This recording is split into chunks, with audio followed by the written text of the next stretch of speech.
Hello friends, स्वागत है आप सभी का स्पर्श के इस यूट्यूब चैनल में। करंट अफेयर्स के इस वीडियो सीरीज में आज हम छत्तीसगढ़ के परीक्षोपयोगी महत्वपूर्ण तथ्यों पर चर्चा करेंगे। इस वीडियो सीरीज में हम वीकली और मंथली करंट अफेयर्स पर चर्चा करते हैं और प्रश्नों के माध्यम से इनकी व्याख्या भी करते हैं। तो आइए आज का वीडियो शुरू करते हैं। आज का हमारा पहला प्रश्न है, हाल ही में किन्हें छत्तीसगढ़ विधानसभा का नया प्रमुख सचिव बनाया गया है? और हमारे विकल्प हैं चंद्रशेखर गंगराडे, विवेक ढांड, दिनेश शर्मा या मनोज मंडावी। इस प्रश्न का सही जवाब है दोस्तों option number C, Dinesh Sharma. तो दोस्तों आपको ध्यान में रखना है कि छत्तीसगढ़ विधानसभा के नए प्रमुख सचिव कौन होंगे? दिनेश शर्मा, क्योंकि पूर्व मुख्य सचिव चंद्रशेखर गंगराडे जी अब सेवानिवृत्त हो रहे हैं, तो इनके स्थान पर दिनेश शर्मा जी को छत्तीसगढ़ विधानसभा का नया प्रमुख सचिव बनाया गया है। दोस्तों विकल्प में कुछ महत्वपूर्ण नाम आपको और दिखाई दे होंगे, जैसे कि चंद्रशेखर गंगराडे जी। इनके बारे में हम अभी चर्चा की है कि इनके सेवानिवृत्ति के पश्चात ही दिनेश शर्मा जी को क्या बनाया जा रहा है? छत्तीसगढ़ विधानसभा का प्रमुख सचिव। दूसरा नाम यहाँ पे आप देख पा रहे हैं विवेक ढांड जी का, जो कि रियल इस्टेट रेगुलेटरी अथॉरिटी के क्या है, अभी वर्तमान अध्यक्ष है। ठीक है, और यहाँ पे ऑप्शन नंबर डी में एक नाम आप देख पा रहे हैं मनोज मंडावी जी का, जो कि छत्तीसगढ़ में वर्तमान विधानसभा के क्या है, उपाध्यक्ष हैं।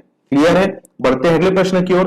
हमारा दूसरा प्रश्न है, देश का पहला ब्लॉक पब्लिक हेल्थ यूनिट किस स्थान पर शुरू किया गया है? और हमारे विकल्प है पाटन, अभनपुर, आरंग या भिलाई। इस प्रश्न का सही जवाब है दोस्तों ऑप्शन नंबर ए, पाटन। तो दोस्तों आपको ध्यान में रखना है कि देश के पहले ब्लॉक पब्लिक हेल्थ यूनिट का शुभारंभ दुर्ग जिले के पाटन में मुख्यमंत्री भूपेश बघेल के द्वारा किया गया, और यहाँ पे एक हमर लैब भी स्थापित किया गया है, जहां पे विभिन्न प्रकार के 54 टेस्ट हो सकेंगे। और दोस्तों पाटन जो कि दुर्ग जिले में स्थित है, यहाँ का ब्लॉक पब्लिक हेल्थ यूनिट इस तरह का देश में पहला यूनिट है, और संभावनाएं हैं कि आने वाले समय में 3000 इस प्रकार के अन्य यूनिट देश में आरंभ किए जाएंगे। दोस्तों पाटन से एक और चीज आपको ध्यान में रखना है कि जिस प्रकार यहां शुरू किया गया ब्लॉक पब्लिक हेल्थ यूनिट देश का अपने प्रकार का पहला है, उसी प्रकार देश का पहला ग्रामीण faecal sludge treatment plant Patan में ही स्थापित किया गया है। क्लियर है?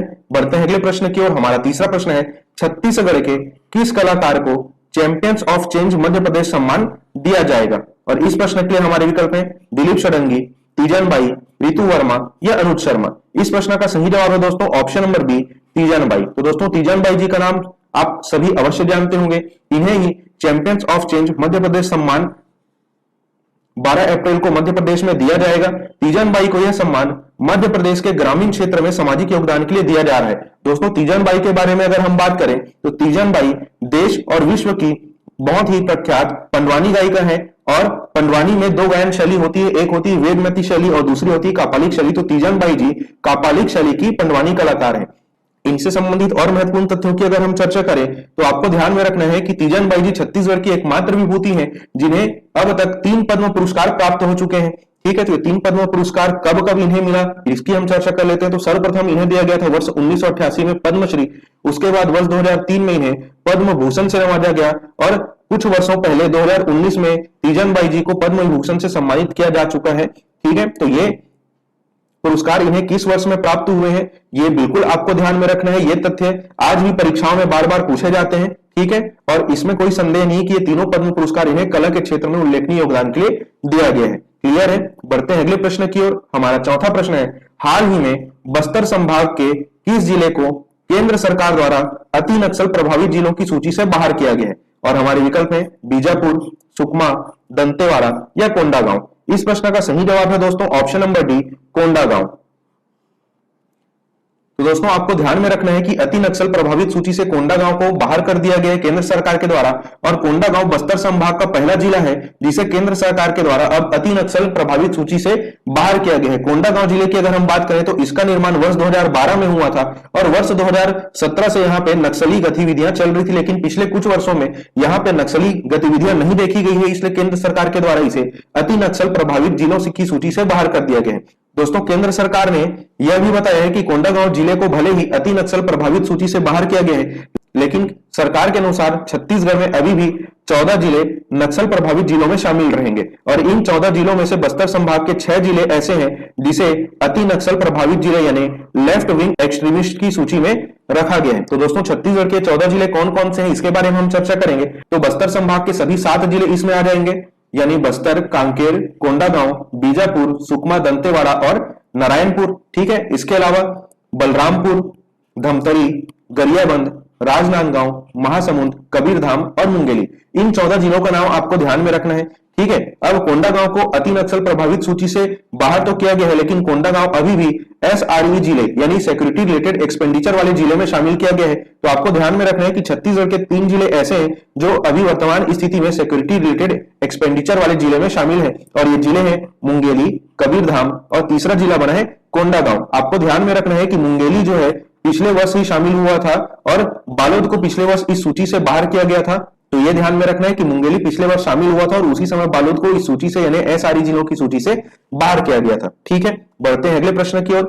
हमारा 5वां प्रश्न है, मुख्यमंत्री भूपेश बघेल जी के घोषणा अनुसार बहादुर कलारिन के नाम पर किस तिथि को प्रतिवर्ष अलंकरण सम्मान दिया जाएगा? और हमारे विकल्प है 26 जनवरी, 15 अगस्त, 1 नवंबर या 26 नवंबर। इस प्रश्न का सही जवाब है दोस्तों ऑप्शन नंबर सी, 1 नवंबर। ठीक है, और दोस्तों छत्तीसगढ़ के संदर्भ में 1 नवंबर बहुत ही ज्यादा महत्वपूर्ण तिथि है, क्योंकि इस तिथि को वर्ष 2000 में छत्तीसगढ़ राज्य का निर्माण किया गया था। ठीक है, तो आपको ध्यान में रखना है कि कलार समाज की नायिका मां बहादुर कलारिन के नाम पर अब प्रतिवर्ष राज्य अलंकरण सम्मान जो है राज्य स्थापना दिवस यानी 1 नवंबर के दिन दिया जाएगा। क्लियर है, बढ़ते हैं अगले प्रश्न की ओर। हमारा 6वां प्रश्न है, छत्तीसगढ़ का कौन सा नगर निगम स्वच्छता रैंकिंग ट्विटर परिणाम में देश में पहले स्थान पर आ गया है? और हमारे विकल्प है रायपुर नगर निगम, जगदलपुर नगर निगम, रायगढ़ नगर निगम या अंबिकापुर नगर निगम। इस प्रश्न का सही जवाब है दोस्तों ऑप्शन नंबर बी, जगदलपुर नगर निगम। तो दोस्तों आपको ध्यान में रखना है कि जगदलपुर नगर निगम राज्य में पहले स्थान पर तो था ही स्वच्छता ट्विटर रैंकिंग के मामले में। अब केंद्र सरकार के द्वारा हाल ही में जारी रैंकिंग में ट्विटर हैंडलिंग में जगदलपुर नगर निगम ने देश में पहला स्थान हासिल किया है। बढ़ते हैं अगले प्रश्न की ओर। हमारा 7वां प्रश्न है, छत्तीसगढ़ में हाल ही में जारी बजट 2022-23 में शिक्षा बजट में कितने प्रतिशत की वृद्धि दर्ज की गई है? और हमारे विकल्प है 7%, 9%, 11% या 13%। इस प्रश्न का सही जवाब है दोस्तों ऑप्शन नंबर ए, 60%।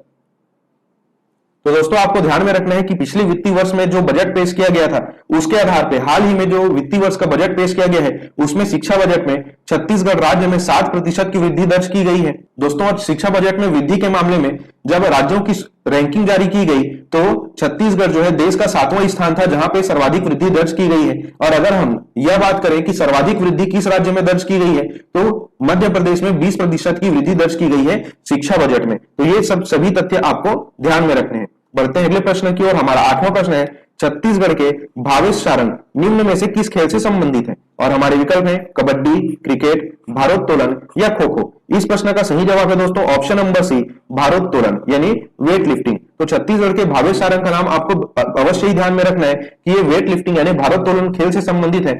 इन्होंने ओडिशा में आयोजित जूनियर नेशनल वेट लिफ्टिंग स्पर्धा में छत्तीसगढ़ के लिए कांस्य पदक जीता है और भावेश सारंग रायपुर के रहने वाले हैं। बढ़ते हैं अगले प्रश्न की ओर। हमारा 9वां प्रश्न है, हाल ही में राजीव गांधी किसान न्याय योजना के तहत खरीफ वर्ष 2020-21 में धान के लिए चौथी किस्त में कितनी राशि किसानों को अंतरित की गई? और हमारे विकल्प है 995 करोड़ रुपए, 997 करोड़ रुपए, 1002 करोड़ रुपए या 1024 करोड़ रुपए। इस प्रश्न का सही जवाब है दोस्तों ऑप्शन नंबर डी, 1024 करोड़ रुपए। तो दोस्तों आप सभी को पता ही है कि राजीव गांधी किसान न्याय योजना के तहत छत्तीसगढ़ सरकार द्वारा किसानों को इनपुट राशि दी जाती है जिसे 4 किस्तों में दिया जाता है। और हाल ही में पिछले खरीफ वर्ष यानी 2020-21 में धान के फसल के लिए चौथी किस्त की राशि के रूप में किसानों को 1024 करोड़ रुपए की राशि अंतरित की गई है। क्लियर है, बढ़ते हैं अगले प्रश्न की ओर। हमारा 10वां प्रश्न है, CMIE द्वारा मार्च 2022 की स्थिति में जारी रिपोर्ट में छत्तीसगढ़ में बेरोजगारी दर कितने प्रतिशत दर्ज की गई है? और हमारे विकल्प है 0.6%, 1%, 3% या 4.2%। इस प्रश्न का सही जवाब है दोस्तों ऑप्शन नंबर ए, 0.6%। तो दोस्तों CMI द्वारा जारी लगातार रिपोर्ट में यह साबित हो रहा है कि छत्तीसगढ़ में बेरोजगारी दर लगातार कम हो रही है और हाल ही में मार्च 2022 की स्थिति में छत्तीसगढ़ में बेरोजगारी दर 0.6% दर्ज की गई है, जो कि अब तक का छत्तीसगढ़ में दर्ज न्यूनतम बेरोजगारी दर है। और दोस्तों CMI के फुल फॉर्म के बारे में हम पहले ही चर्चा कर चुके हैं। इसका पूरा नाम आपको ध्यान में रखना है, centre for monitoring Indian economy. Clear है, तो दोस्तों आज के वीडियो में सिर्फ इतना ही।